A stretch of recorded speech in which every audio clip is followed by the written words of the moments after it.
Good morning, church. What a beautiful song. Thank you, Valerie. It's so great. Refreshed. Be reminded. God will be always willing to leave behind the night and come chasing us. That is our awesome. This morning we're going to continue our studies and the second half, the second part of the book of Daniel. We began looking into the structure of the book, seeing how Daniel was able to close the book in a way that will connect the different chapters, that you and I will have a better idea as to how to go about reading it. At the same time, we began looking into the second half because we were seeing that in Daniel 1, verse 17, we are told that Daniel and his friends, they were excelling in knowledge, in wisdom, but only Daniel went beyond that knowledge, and he now excelled in visions and in dreams. And if you remember, we were able to notice that the word dreams appear mainly in the first half of the book of Daniel, where now God is directing or addressing his revelations and his messages to pagan kings, showing himself to be a universal God, not just simply a God of the Hebrews. But when we come to the second half of the book, now we see that instead of giving dreams, now God is giving visions to Daniel. And now Daniel needs help. And it is Gabriel, the one who comes to explain to Daniel meanings of those revelations. And that's where we began our journey with chapter 8. And in chapter 8, you'll remember, we are introduced to two words we just learned last night. So for those of you who were last night, let us refresh a little bit. For those of you who were not here last night, let us learn. And then for those of you who will be watching me via the social networks or just a recording through YouTube or whatever, let's get this a little clear. What do we have in Daniel 8? Daniel uses two words. And those two words translate the same thing. Vision. Do we remember the words? The first one is the Hebrew word hazon. Remember that? Spelled just like it sounds. Hazon. H-A-Z-O-N. And that hazon refers to the entire vision.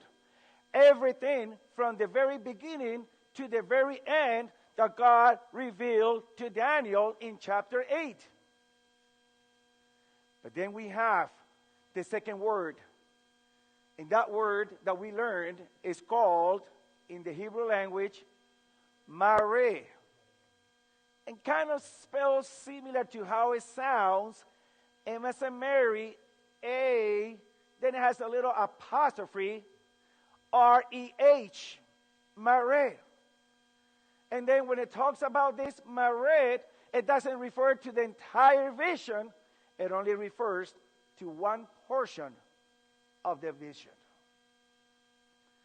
And that's where now we begin our journey, trying to understand first that which was communicated, that which was understood by Daniel. And you will recall that Daniel begins that vision mentioning the Medes and the Persians, symbolized by the ram, followed by a he-goat representing the Greek kingdom, then followed by a little horn. And this time the little horn grew so exceedingly that now God uses it to represent two world powers instead of one, as it was in chapter 7. And Daniel begins getting a little apprehensive. His attention is totally called upon the activities of this little horn.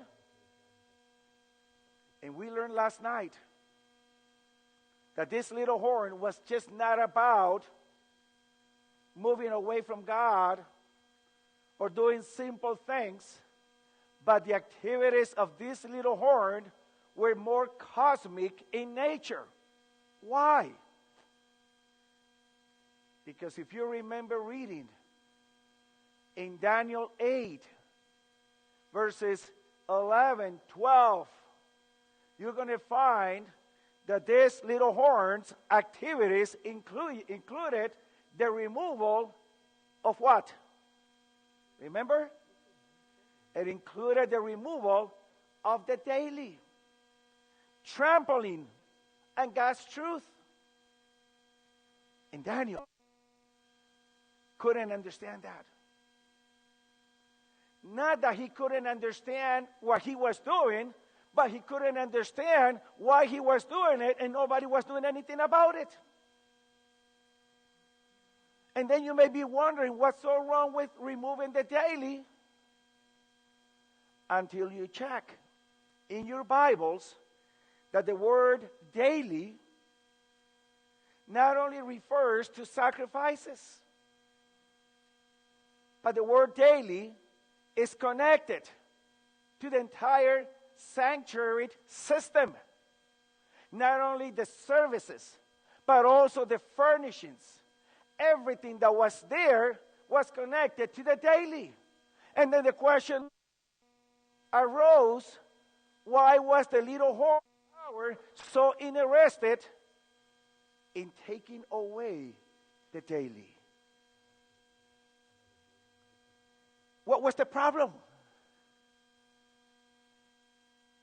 And then when we see that the sanctuary is the place on earth where God chose to dramatize the whole plan of redemption, chose to dramatize the end of the great controversy, then we get a little idea. This little horn doesn't want anybody to know what's coming up. And then removing also that which is contained in the furnishing, all the different aspects of the plan of redemption, then we know that there is a greater power behind this little horn wanting people not to know about the plan of redemption and about the end of the great controversy. And that's where now Daniel wonders, is there anyone willing to do anything about this? Will God ever want to do something about this? And that's where we get this little change or this little transition in the vision from sights to sounds. And there is a conversation going on. And the question is, until when this little horn will act against God, against God's people, against the sanctuary, and finally something is done about it. And then Daniel 8:14 gives us the answer. Until 2000 evenings and mornings, and the sanctuary will be cleansed.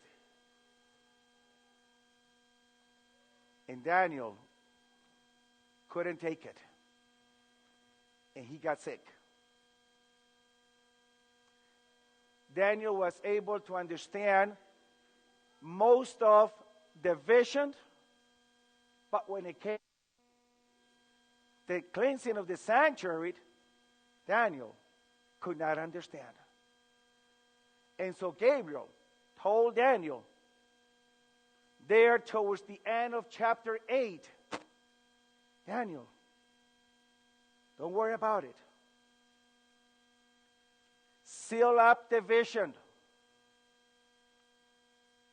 Referring to the whole thing. Seal up the Hazon, the whole vision, everything. And the Mare, still true, but it will be for many days. And he refers to that portion of the 2,300 evenings and mornings. And that was the end of chapter 8. We are only told that for God to begin taking care of business with the little horn and the previous powers, we would have to wait 2,300 days. But if it were only symbolic days, literal days, that wouldn't be too much of a problem. It'll be just a few years. And Daniel would have been able to just wait and see the fulfillment of it.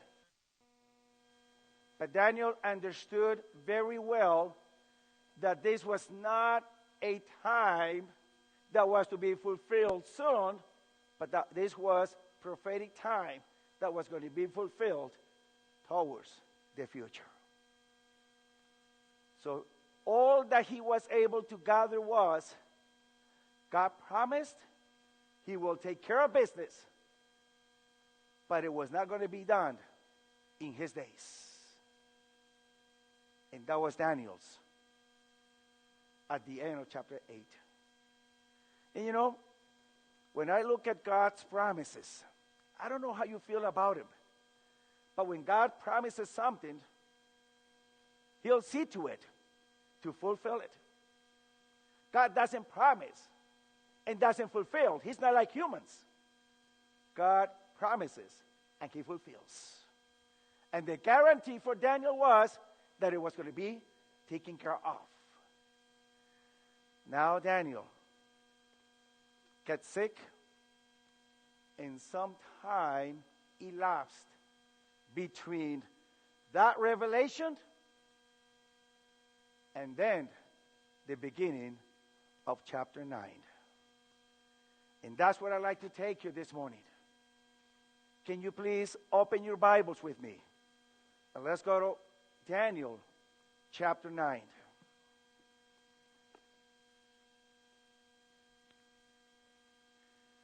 And in Daniel 9, I will be calling attention to both our PowerPoints, and then I'm going to be stepping down a little bit to do some drawing and the board. So we're going to be going to both places. Okay? So now,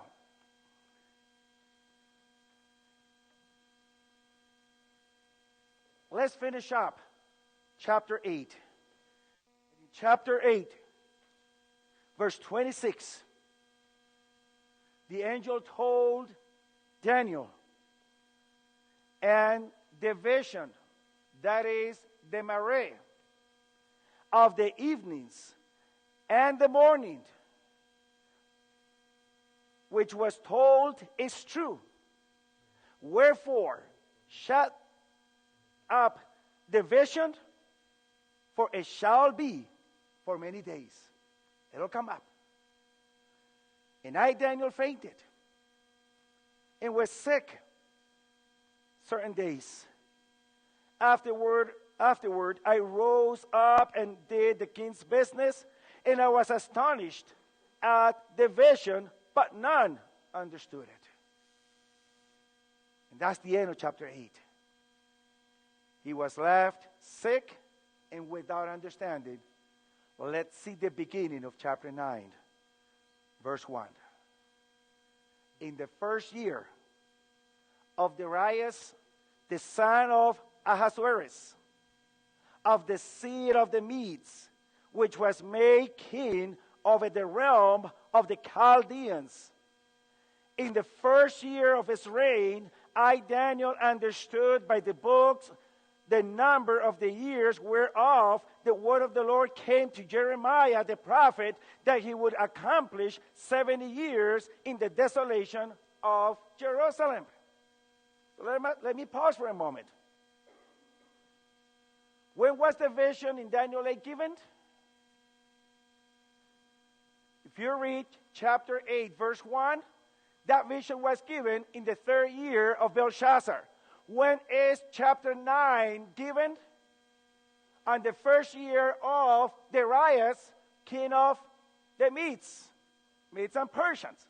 So between Belshazzar and Darius, now we have some time. We don't know exactly how many years, at least I don't. But there is a time between. That means Daniel was left without understanding for some time. And then Daniel begins wondering. Let me see if I can turn this on so we can get some slides moving. Perfect. So now, one thing we know in chapter 9, and that is, Daniel was able to see an initial fulfillment of God's panoramic vision.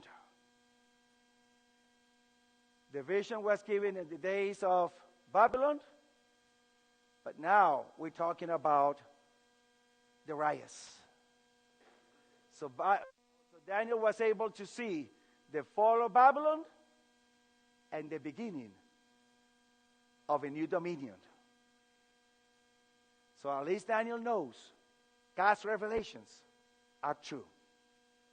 So then, in that process, Daniel then realizes another thing.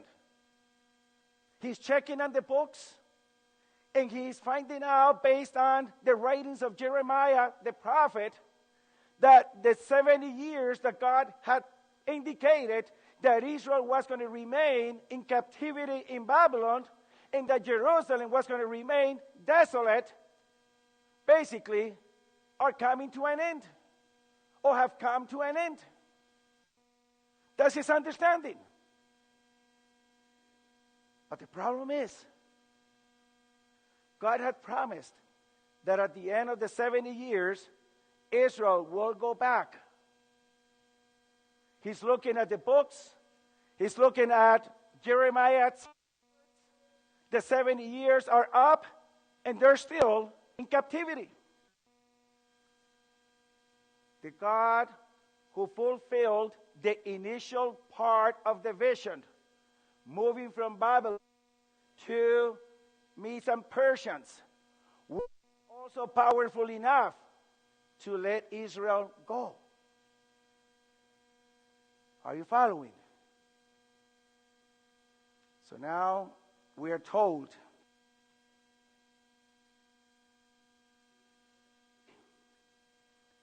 Daniel goes to prayer before God. And if you want to read one of the most beautiful covenant prayers in the scriptures, you want to read. But not only read it from the perspective how beautiful Daniel prays. Try to understand the language that Daniel is using, because there he employs some significant terms that we need to understand. One, he talks about fasting. Two, he talks about being in sackcloth. Three, talks about going on ashes to pray to God. Why are those three terms so significant? Because they involve 1, suffering. 2, death. And 3, he is asking for divine intervention. Something needs to happen, and only God can make it possible. And so this is why he uses those terms. Now, notice Daniel's prayers, or Daniel's prayer. 1, he begins praying to God. He addresses God. But I want you to notice one thing. And with this, I like to correct myself from something I said last night. You know, sometimes, and this is why I like to present seminars, because that forces me to go back to study and review, and sometimes we get more out of it. Remember that I mentioned to you last night that the name Yahweh does not appear in Daniel? Remember that I said it last night? Well, I was wrong. I'm so sorry. It only appears in one chapter of the entire book of Daniel. If you read Daniel 1 through 8, you're not going to find it. And if you read Daniel 10 to 12, you're not going to find it. You will only find it in chapter 9. That's the only place where the name Yahweh is mentioned. And you wonder why Daniel is only talking about Yahweh in chapter 9, and all the rest of the time he talks about God and God. And actually the Hebrew word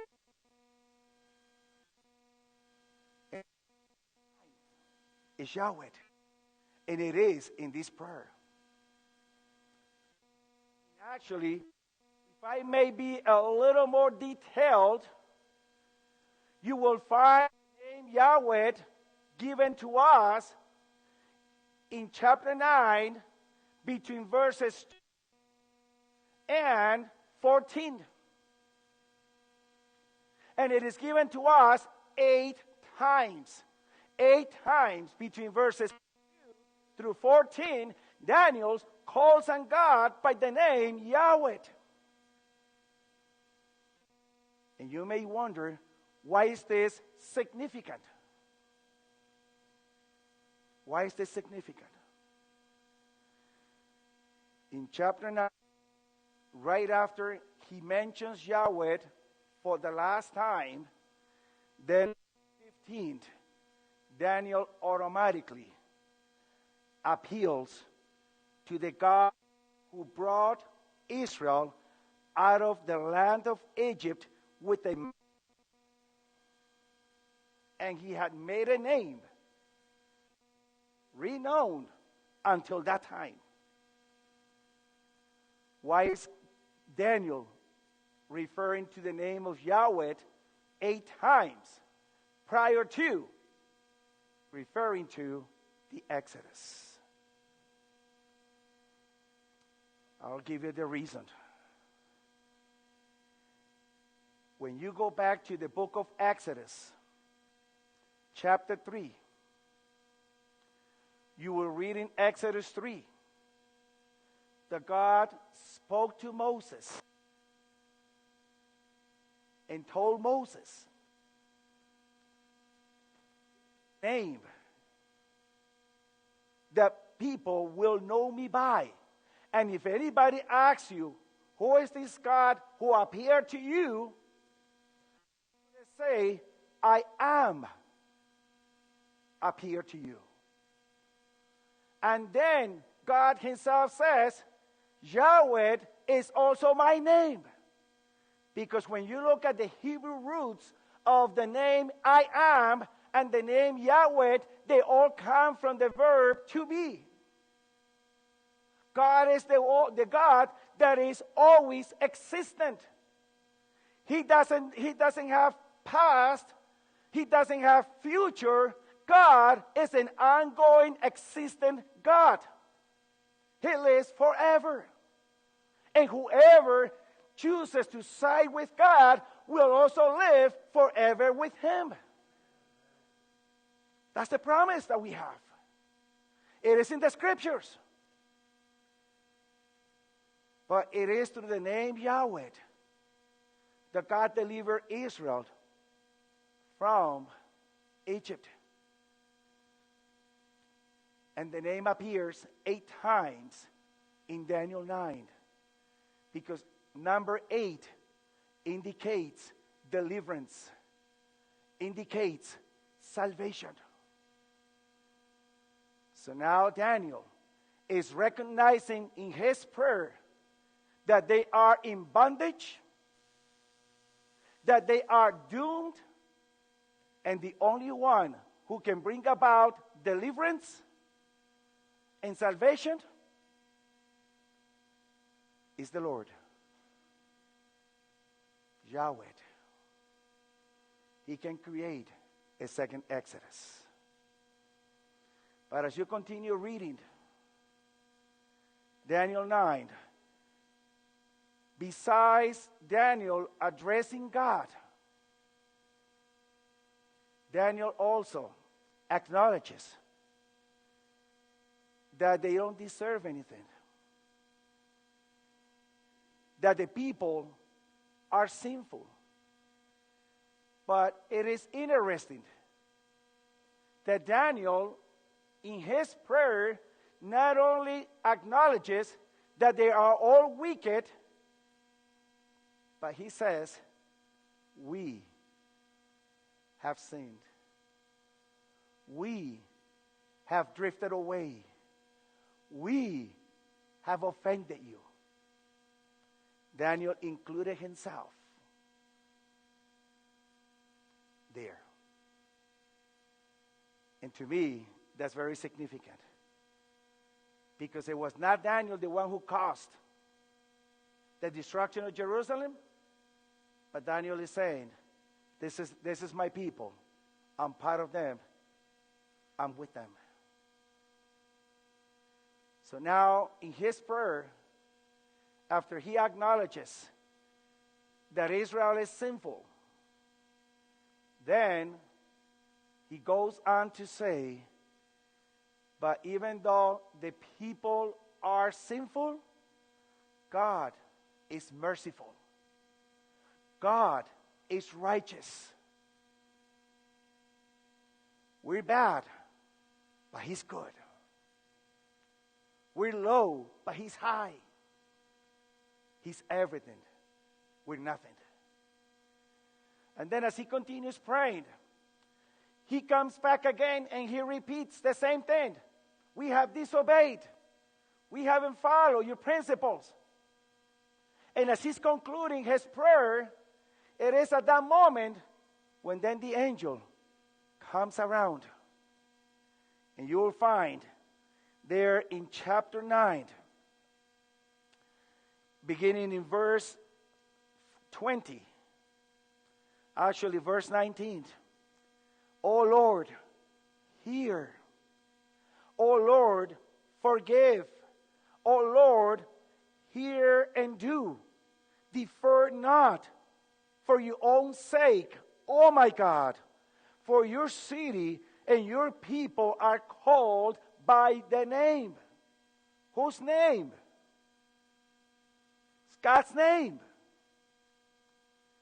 And then verse 20. While I was speaking and praying and confessing my sin and the sin of the people, or my people Israel, and presenting my supplication before the Lord my God for the holy mountain of my God, while I was speaking in prayer, even the man Gabriel, whom I had seen in the vision at the beginning. Which vision?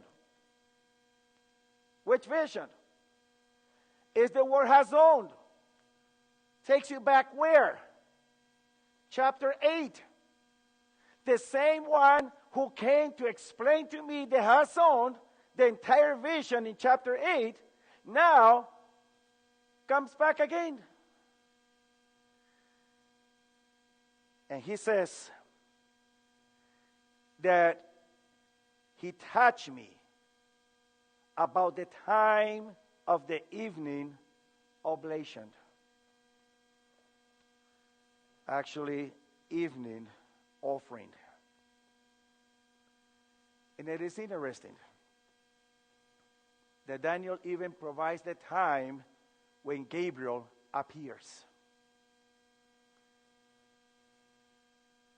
Back in those days, there were two offerings, two sacrifices a day in the temple. One was the morning service, and then the other one was the evening service. And Gabriel came not during the morning one, but he came at the time of the evening one.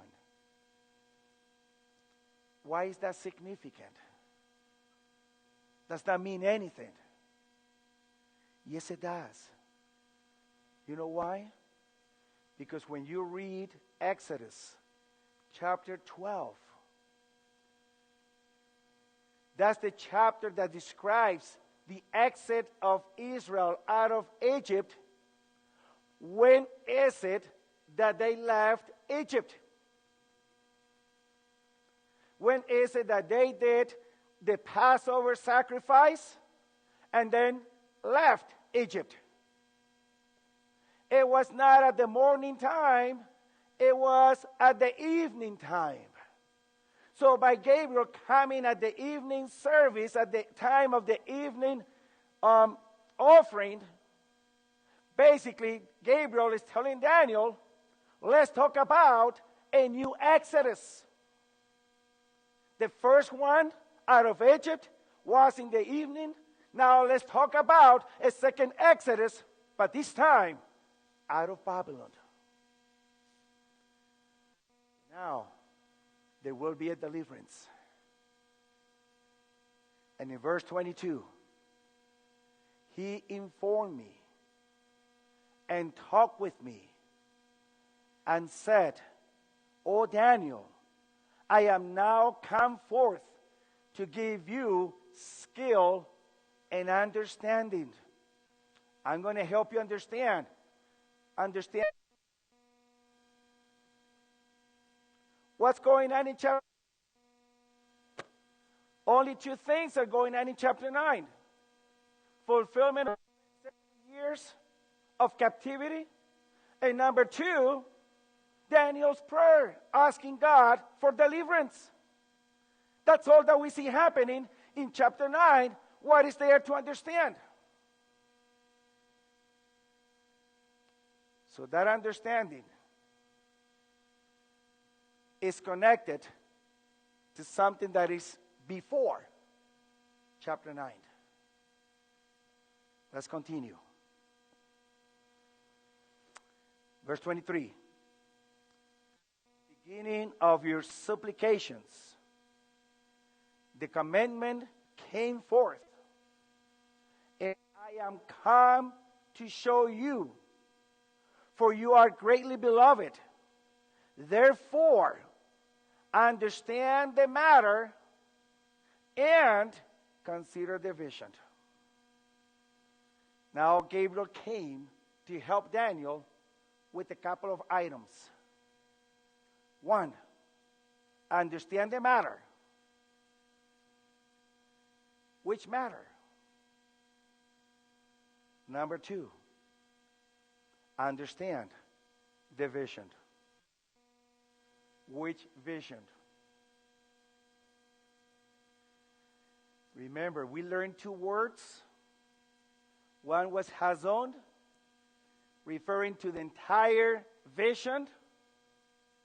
And the other one was Mered, referring only to that portion of the 2300 evenings and mornings that Daniel couldn't understand. And Gabriel tells Daniel, understand the matter. the vision, catch which word is Gabriel using. He's using Mare,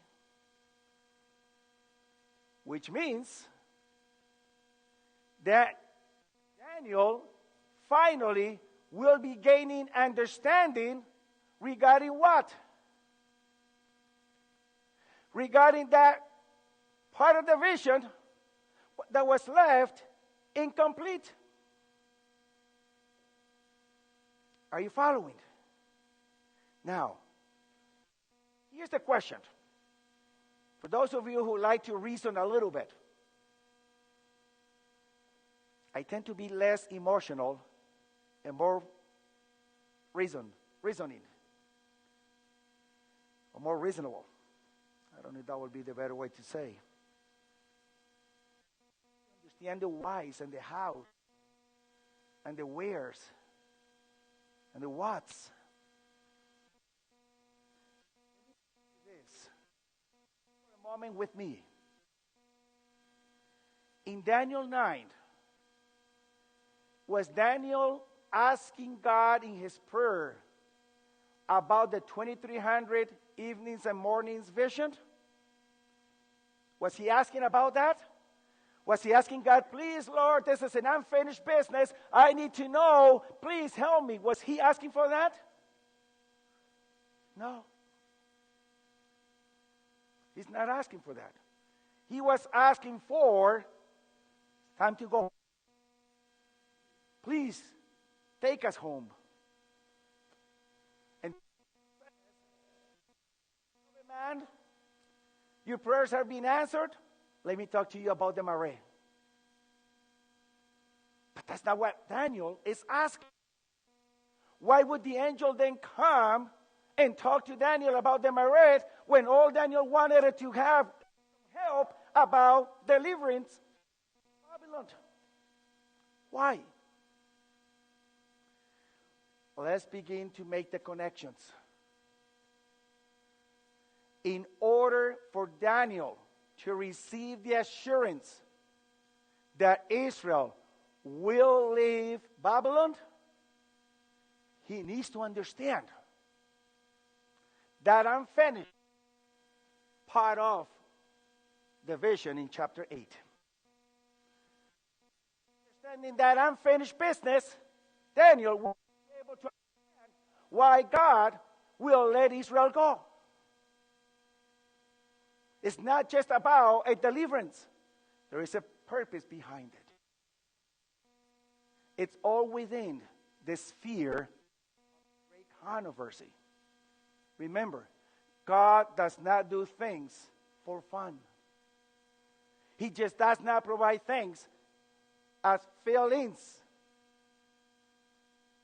When God does something, it is in the context of this great controversy, trying to undo the devil's works so that finally redemption can be accomplished. So this is why Gabriel does not talk initially about the exodus from Babylon. He takes Daniel back. Now, why is that? Let's continue looking at it. Let's continue looking at it. Because there, in the explanation that Gabriel is about to tell Daniel, Gabriel will say, yes, Daniel, your people are included. And a piece of time will be dedicated, especially to them. And that will be dedicated because you have a special role to play. And that is, the Messiah will be coming to Jerusalem. And this Messiah will appear, will end. Therefore, you people need to be ready for that event. Now, how is this time given to Israel connected to the 2300 evenings and mornings. How is this time connected? So this is where, if I may, let me see. No, I don't have it here. Could I don't know if the board needs to be moved over to the center here. Could I grab your attention or get your attention from the screens into the board for just a moment? What is it that we see provided there? Beginning in verse 24.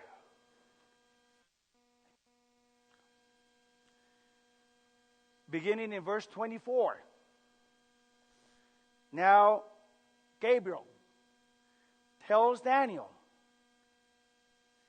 you have 70 weeks.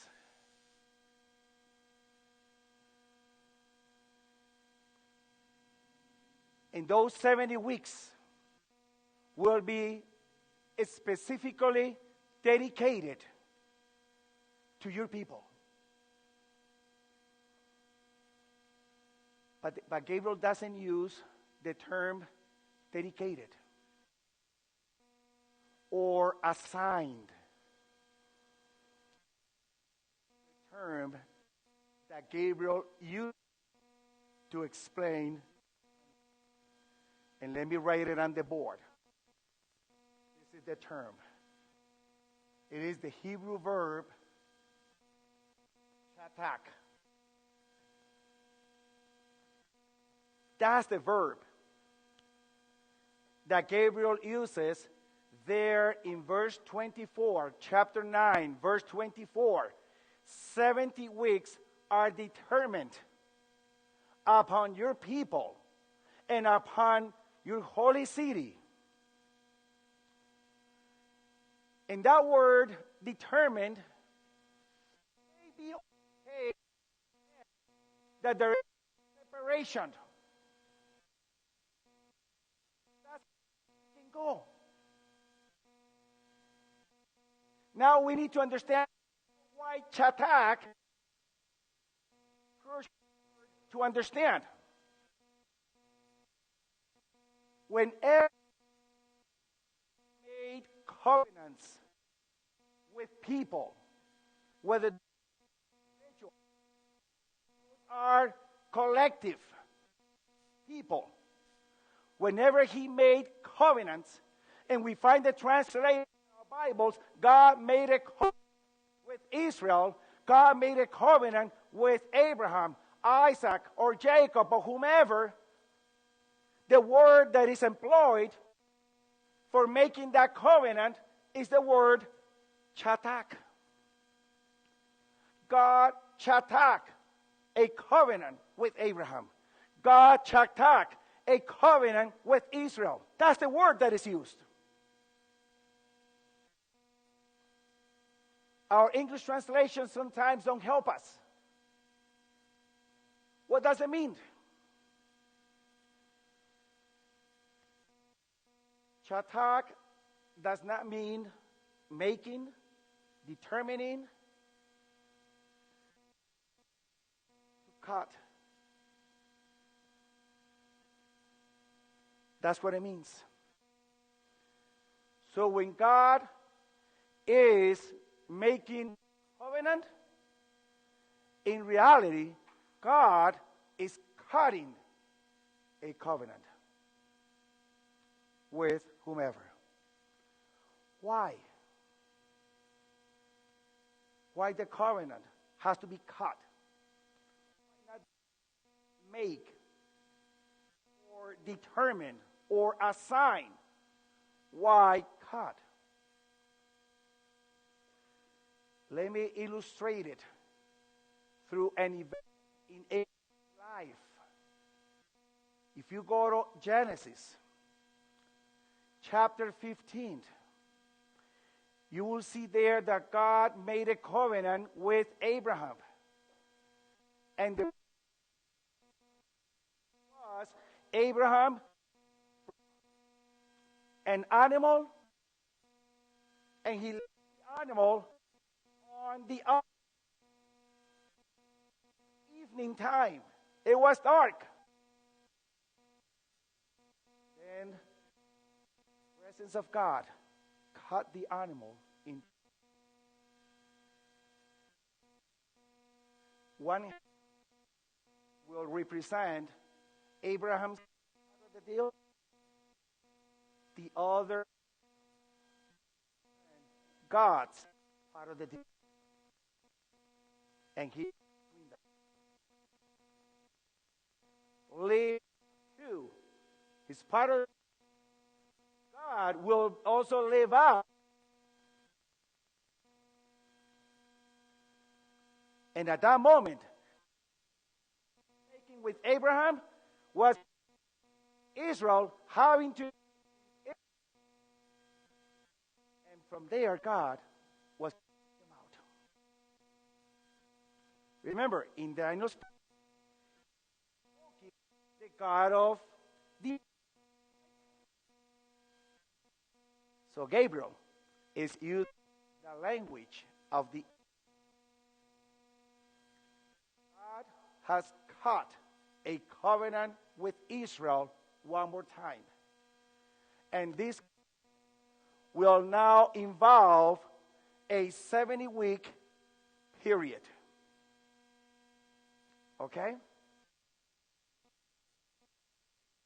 A little bit here. Well, actually, I think I have it in one of my slides here. Let me see. There we go. If you look at the screen for just a moment,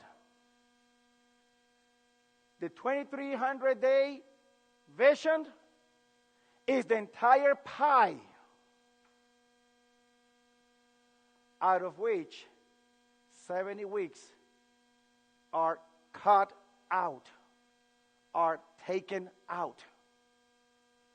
So now Gabriel is telling Daniel,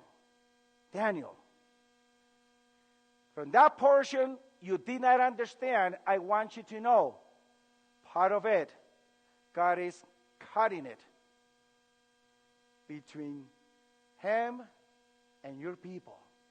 God is making a covenant. What would that covenant entail? What would it entail? This is what will happen. Let me use this drawing here.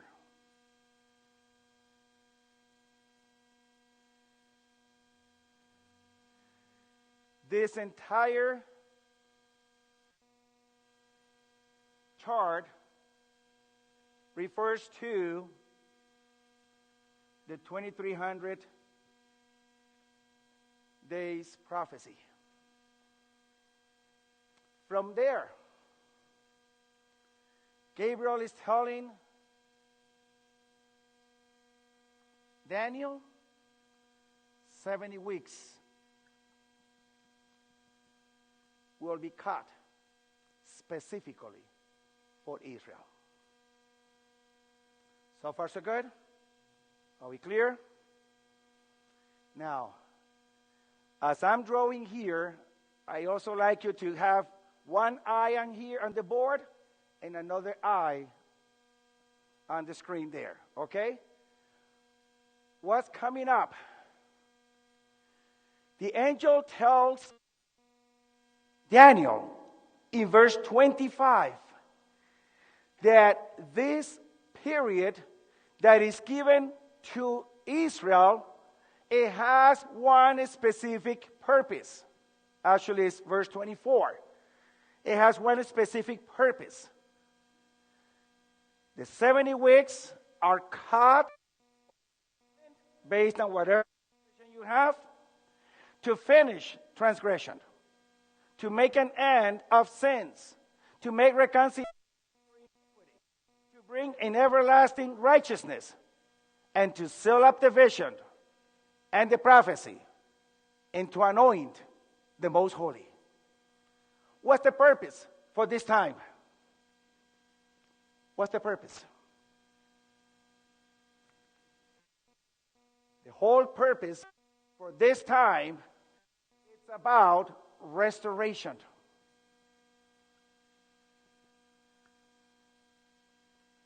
But restoration of what? Because verse 24 doesn't talk about building, contracting anyone to build something. Restoration of what? Of a relationship with God. Daniel had confessed that the people had sinned, that they have disobeyed, that they were totally bad. And so now God is saying, let me give you a chance to mend that situation. And so this is why verse 24 does not talk about building walls, gates, or anything. It's about relationship with. Why is that important? Just a moment. Then verse 25. The angels, so that you can have a clear idea when is this supposed to begin, let me give you a point of reference. Verse 25. Know therefore and understand that from the going forth of the covenant to restore and rebuild Jerusalem unto the Messiah, the Prince, shall be 7 weeks, 62 weeks. The street shall be built again, and the wall even in troublous times. When was this supposed to begin? When a decree to restore it is given. And that decree is given to us in the scriptures. Actually, the book of Ezra mentions 3 decrees given. The first one, you see it on the screen, was given by Cyrus in 538 BC. The second one is given by Darius in 519. Both of these decrees were about rebuilding the city, rebuilding the gates, and do that without stopping. Because there was a little controversy. And had to, once again, revalidate Cyrus's decree for the children of Israel to continue. But it was all about rebuilding. Here's the third decree. Artaxerxes. And you got the corresponding reference in the book of Ezra. And that decree was given in 457. People had already returned back to Jerusalem with Cyrus's and Darius's decrees. So it was not about living back home. Many of them had already returned. It was not about rebuilding city walls or things like that, because the first 2 decrees took care of that business. The third decree was more about, we got a city, we have a temple. It doesn't have the same glory as Solomon's temple, but we got it. Now, restoring what? That place. Resuming sacrifices, everything that was done prior to the destruction of the temple, that was left undone, all the time that the temple was destroyed, now things resume. Why is that important? Why wasn't it just about believing in God and saying, I love you, God? Why everything else needed it to be resumed? because it was now about understanding what God was about to do in just a short time. Are you? So now, as I am presenting this to you, please, if you can in your mind, start thinking, what does this? Okay? Try to bring it. Okay?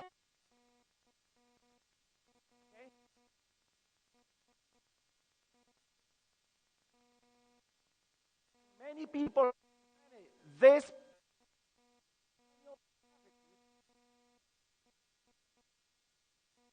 factual information. That is good, and that is also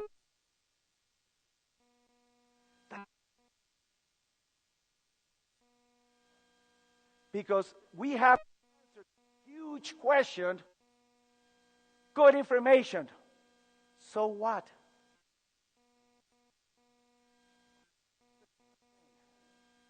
We need to bring that home. Because this happened millennia ago. So what does this mean to me?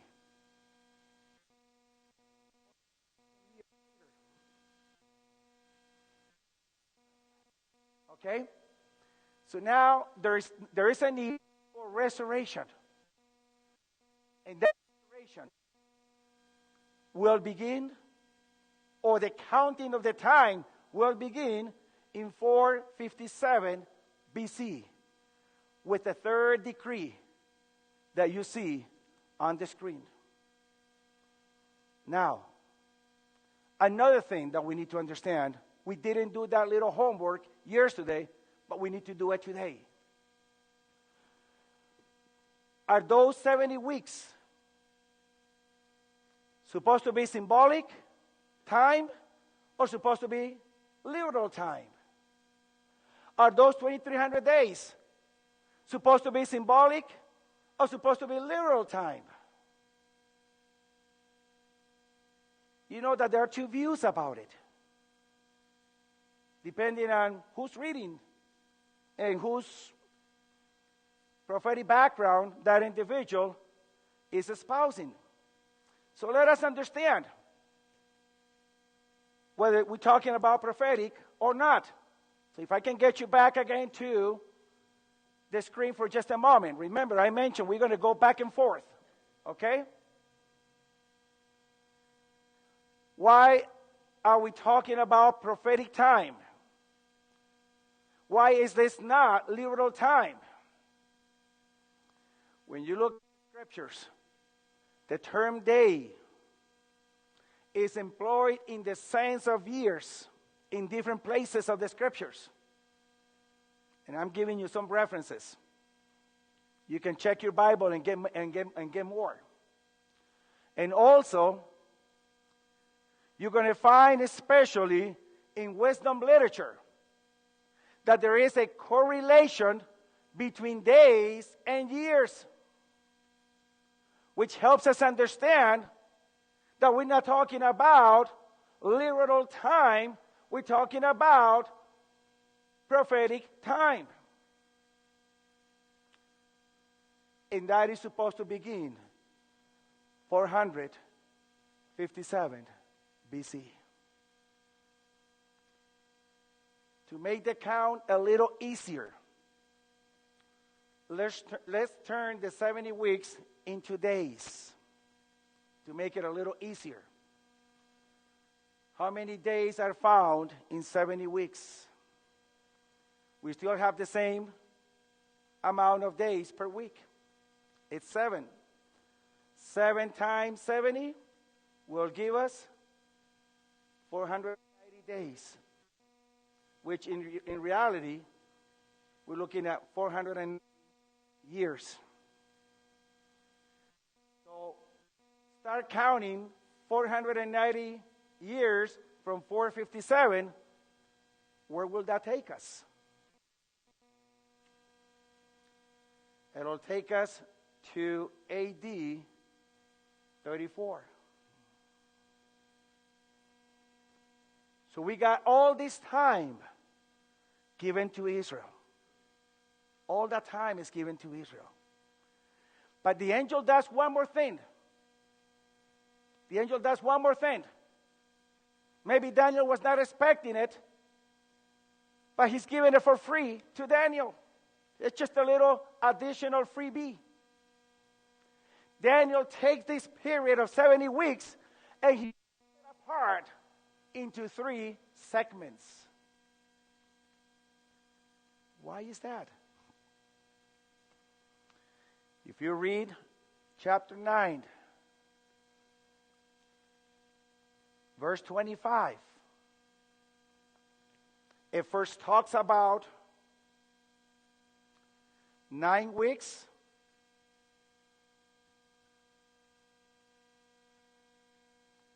If you follow 9:25, it first talks about 9 weeks. Then it talks about 62 weeks.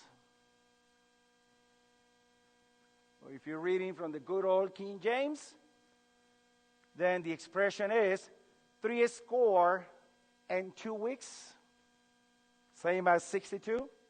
1 is the same as number 20. And then 1 week.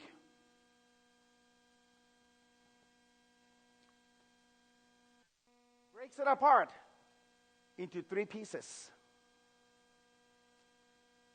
And you may wonder why is that broken apart in 3 segments.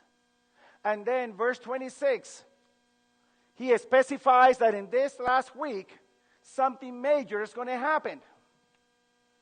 The Messiah will appear, and the Messiah will put an end to all the offerings in the middle of the week. So now we are putting timing into the prophecy.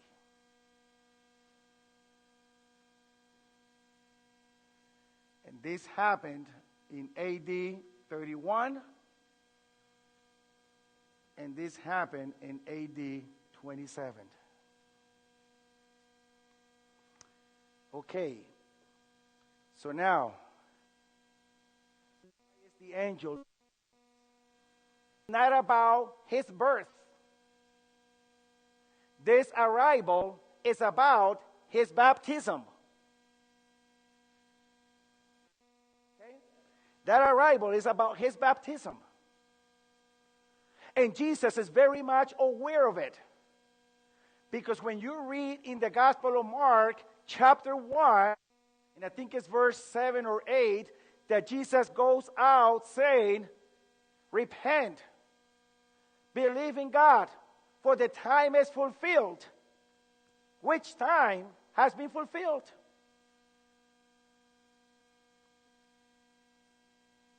The only time that was pending for fulfillment was this. So Jesus is aware of it at the beginning of his ministry. So the